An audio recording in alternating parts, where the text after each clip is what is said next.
अस्सलाम वालेकुम गाइस, कैसे हैं आप सब। उम्मीद करती हूँ कि आप सब ठीक होंगे। हमारा आज का टॉपिक है नॉर्मन इंग्लिश पीरियड, यानी कि मिडल इंग्लिश पीरियड। जैसा कि आपको पता है कि हमने English history of English literature की सीरीज स्टार्ट की हुई है। अगर किसी ने इससे पहले मेरी वीडियो एंग्लो सेक्सन पीरियड की नहीं देखी तो वो प्ले लिस्ट में जाके देख देख सकता है, ताकि आपको इंग्लिश लिटरेचर की सीरीज़ अच्छे से समझ आ सके और आपको हिस्ट्री का अच्छे से पता लग सके कि हमारी इंग्लिश लिटरेचर की हिस्ट्री का बैकग्राउंड क्या है। अब हम जल्दी से अपनी आज की वीडियो स्टार्ट करते हैं और देखते हैं नॉर्मन इंग्लिश पीरियड को। ये पीरियड स्टार्ट होता है 1066 एडी से और नॉर्मल इंग्लिश पीरियड को हम लोग एंग्लो नॉर्मन पीरियड भी कहते हैं। अब सबसे पहले हम इसका हिस्टोरिकल बैकग्राउंड देख लेते हैं। जैसा कि फ्रेंड्स आपको पता है कि एंग्लो सेक्सन पीरियड हमारा एंड हुआ था बैटल ऑफ हेस्टिंग्स पे। सबसे पहले मैं थोड़ा सा आपको उसका बता देती हूँ कि जैसे कि विलियम डी कॉन्कर एक राजा है जो कि फ्रांस का। इसने क्या किया, इसने आके ये हेस्टिंग्स जो है ये इंग्लैंड में एक प्लेस है, वहाँ पे आके अटैक किया क्योंकि ये इंग्लैंड को कंकर करना चाहता था।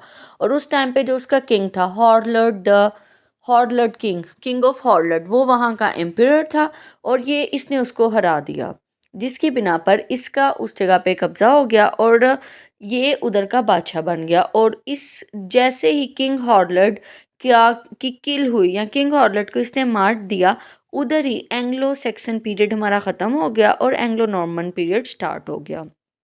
जो ही इंग्लैंड में एंग्लो नॉर्मन पीरियड आया, यानी कि नॉर्मन्स इंग्लैंड में ऐड हो चुके हैं अब। और इससे पहले इंग्लैंड में कौन रहता था, एंगल सेक्सन्स रहते थे।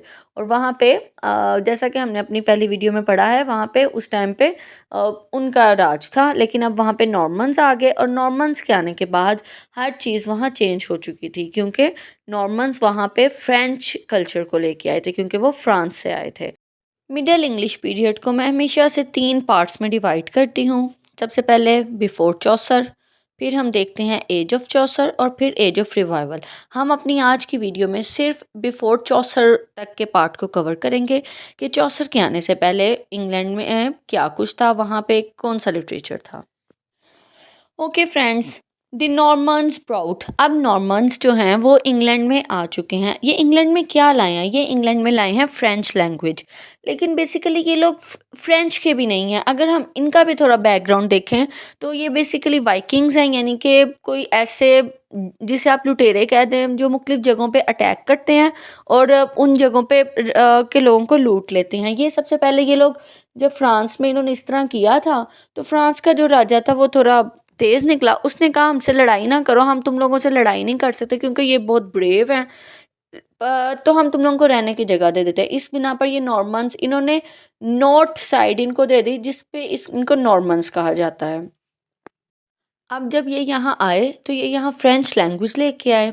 न्यू लॉज और government system, new culture, lifestyle, architectures, हर चीज़, यानी कि जो पहले से यहाँ था हर चीज़ चेंज हो गई। लाजमी बात है, जब कोई नए पर्सन किसी नई जगह पे आएंगे तो जब उस जगह पे उनका रूल होगा तो वो पहले से मौजूद चीज़ों को ख़त्म कर देंगे, उसकी जगह पे वो अपने रूल्स और अपने सिस्टम को लॉन्च करेंगे। इसी तरह ये जो इंग्लैंड है यहाँ भी ऐसा हुआ कि इंग्लिश लैंग्वेज जो थी हमारी, जो हमारी ओल्ड इंग्लिश है वो ख़त्म होना शुरू हो गई, तो वहाँ पे फ्रेंच लैंग्वेज आ गई थी क्योंकि वहाँ पे फ्रांस से नॉर्मन्स आ चुके थे।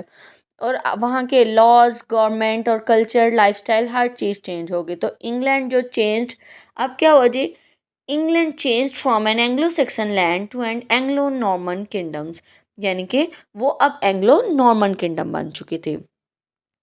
अब वहाँ पर 3 डिफरेंट तरह की लैंग्वेजेस बोली जाती थी। फ्रेंच, जो कि एंग्लो नॉर्मन्स, जो नॉर्मन्स थे वो फ्रेंच बोलते थे, यानी कि उन्होंने अपने जो नोबल क्लास थी, जो एलीट पीपल थे वो ये बोलते थे। जो लैटिन लैंग्वेज थी वो वहाँ पे चर्चेज़ वगैरह में लिखी जाने लगी। और जो इंग्लिश लैंग्वेज थी, ओल्ड इंग्लिश लैंग्वेज, वो वहाँ के आम लोग जो थे, जिस तरह एंग्लो सेक्सन जो लोग थे, गरीब लोग थे जो उधर के, वो वहाँ पे अब इंग्लिश लैंग्वेज बोलते थे। इससे क्या हुआ कि जी मिक्सचर बन गया लैंग्वेज का ना, तीनों लैंग्वेजेस का। जैसा कि मैंने आपको बताया कि फ्रेंच लैंग्वेज बोली जाने लग पई थी। इससे क्या हुआ कि ओल्ड लैंग्वेज जो है फ्रेंच लैंग्वेज के इन्फ्लुएंस में आ गई। मीन्स कि बहुत से ऐसे वर्ड्स जो कि इंग्लिश लैंग्वेज में फ्रेंच लैंग्वेज से एंटर हो चुके हुए थे। अब भी हम देखें तो हमारी इंग्लिश लैंग्वेज में बहुत से वर्ड्स हैं जो कि फ्रेंच से आए हुए हैं। जिसमें अगर आप मेंशन देख लें या हमारे ब्यूटी के काफ़ी वर्ड्स हमारे ये डिशेज़, फूड, स्पाइसेस बहुत कुछ फ्रेंच लैंग्वेज से इंग्लिश लैंग्वेज में ऐड हो गया। इंग्लिश ग्रामर जो है वो सिंपलर हो गई और फिर ओल्ड इंग्लिश जो है वो ऑफिशियल राइटिंग्स में बहुत कम यूज़ होने लगी। वहाँ पे फ्रेंच लैंग्वेज यूज़ होने लगी। लिटरेचर जो है वो भी इसी ज़ुबान में लिखा जाने लग पड़ा और लैंग्वेज जो है middle English Aahista Aahista change हो गई। अब हम कल्चरल डेवलपमेंट देखते हैं। जैसे कि नए लोग आए थे, उनकी वजह से culture, language, historical history, literary work हर चीज़ मुतासर हुई थी। जो है ये अब जो है फ्रेंच इन्फ्लुएंस की वजह से, फ्रेंच की वजह से एंग्लो इनके मैनर्स, इनका फैशन, इनकी कोर्ट लाइफ हर चीज़ चेंज हो गई। पहले एंग्लो सेक्सन्स के दौर में वहाँ पे वुडन की बिल्डिंग्स बनती थी, लेकिन अब क्या हुआ, स्टोन कैसल्स और रोमानेस्क की कैथेड्रल्स बिल्ड, इनसे चीज़ें बनने लग पड़ी और इसकी फेमस एग्जांपल है वहाँ पे इस वक्त टावर ऑफ लंदन और डरहम कैथेड्रल। इसके अलावा फ्यूडल सोसाइटी सिस्टम ये है बनाया गया वहाँ पे, जैसे किंग, नाइट्स, नोबल्स और पेजेंट्स का सिस्टम। यानी कि एक बंदा जो किंग है उसको सब उसको ही देखते हैं, सब बाकी सब जो नोबल्स हैं कुछ ऊंचे लोग, फिर कुछ नाइट्स हैं, उसके बाद पीजेंट्स जो कि आम लोग ना। यानी कि इस तरह का सिस्टम उधर डेवलप हो गया। शिवलरी की बहुत ज़्यादा ग्रोथ हुई क्योंकि ये लोग बहुत जंगजू किस्म के, ब्रेवरी, लॉयल्टी इस चीज़ में थे। उस टाइम पे राइटिंग्स भी फिर ऐसी होने लग पड़ी ना। न्यू फ्रेंच फूड्स, स्पीसीज और डाइनिंग ट्रेडिशंस हर चीज़ फ्रेंच के अकॉर्डिंग होने लग पड़ी। फूड्स इन्होंने बहुत ज़्यादा इंट्रोड्यूस कराए, स्पाइसेस और डाइनिंग ट्रेडिशंस, ऐसे बहुत ज़्यादा रस्मात और बड़ा डेकोरेटिव किस्म का सिस्टम वहाँ पे इन्होंने ऑथराइज्ड और ऑर्गेनाइज्ड करवा दिया। Flourishing art, music, story telling, court entertainment, यानी कि म्यूज़िक और स्टोरी टेलिंग और इनके डांस, ये सब कुछ उधर होने लगा। और मोनेस्ट्रीज जो है वो बुक्स और प्रोमोटेड एजुकेशन, एजुकेशन को बहुत ज़्यादा प्रमोट किया इन्होंने लैटिन लैंग्वेज में। फिर उसमें क्या हुआ, साथ साथ romance, heroic tales, knightly literature, ये सब भी वहाँ लिखा जा रहा था इस टाइम पे। लेकिन है कि एंग्लो सेक्सन जो पीरियड था ना, उस टाइम पे जो चीज़ें थी वो हर चीज़ चेंज हो चुकी थी। अब वहाँ पे जब हम एंग्लो नॉर्मन पीरियड जब आया था, इन चीज़ों का डिफरेंस स्टूडेंट्स आपने जहन में रखना है, उनको उसको अच्छे से याद भी रखना है।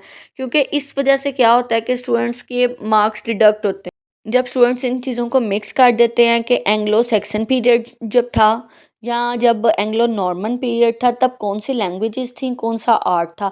अगर आप लोग पीपीसी की तैयारी कर रहे हैं या किसी भी किस्म के एग्ज़ाम्स के कॉम्पिटिटिव एग्ज़ाम्स की तैयारी कर रहे हैं, तो फिर इन छोटी छोटी चीज़ों को जहन में रखना बहुत ज़रूरी है। क्योंकि एमसीक्यूज़ में इसी तरह के क्वेश्चंस पूछे जाते हैं जिसमें स्टूडेंट्स कंफ्यूज हो जाते हैं कि आया एंग्लो सेक्सन पीरियड में कौन सी लैंग्वेज थी और नॉर्मन्स में क्या हुआ था, इन्फ्लुएंस किस चीज़ का था। ये छोटे छोटे बातें, और मेरी वीडियोस में आपको इस तरह की बारीकियों में बहुत ज़्यादा फोकस मिलेगा ताकि आप इस तरह की चीज़ों में भी कंफ्यूज ना हो। चलें, अब अपना ज़्यादा टाइम नहीं हम वेस्ट करते और वीडियो को आगे लेके चलते हैं और देखते हैं लिटरेरी वर्क को। उस टाइम पे जो लिटरेरी वर्क्स लिखे जाते थे उनका मेन थीम क्या होता था, शिवलरी, हीरोइज्म, कोर्टली लव। वही जो मैंने बताया, शिवलरी किस वजह से, कि वो लोग खुद ऐसे थे। कोई भी टाइम है, कोई भी टाइम पीरियड है, उसमें उस तरह की ही राइटिंग्स होती हैं जिस तरह की वो सोसाइटी होती है और जिस तरह का टाइम पीरियड चल रहा होता है। अब हम इनके मेन वर्क्स को देख लेते हैं, जिस तरह वेस्ट या जो कि Roman the blood king Arthur की ये स्टोरीज हैं जिनको लिखा गया। फिर रोमन द ट्रोन जो कि टॉर्जन वॉर, इसके लेजेंड्स के बारे में लिखी गई। फिर इन्होंने साथ साथ रिलीजियस वर्क्स भी लिखे जिसमें saints lives, sermons, devotional text वगैरह, और हिस्टोरिकल क्रॉनिकल्स भी लिखी जिसमें पेटरबुर्च क्रॉनिकल्स। यानी कि इन्होंने काम बहुत ज़्यादा किया। इनकी इन राइटिंग्स की वजह से ही आज तक हमें इस पीरियड का पता है और ये भी पता है तब कौन कौन सी लैंग्वेजेस और किस तरह का इन्फ्लुएंस था। अब इसके अलावा अर्ली मिडल इंग्लिश राइटिंग्स में लेमन्स नामी शख्स ने ब्रट एक राइटिंग लिखी जो कि बहुत इंपॉर्टेंट थी। अब हम अगर अपनी मिडल इंग्लिश लिटरेचर की राइटिंग्स को देखें तो उस पे लिटरेरी इन्फ्लुएंस बहुत ज़्यादा है। उम्मीद करती हूँ आपको आज की वीडियो पसंद आई होगी। अब मेरी वीडियो को लाइक और कमेंट करना ना भूलिए और मेरी ऐसे की नई नई वीडियोस के लिए इस चैनल को सब्सक्राइब कर दें। अल्लाह हाफिज़। Thanks for watching.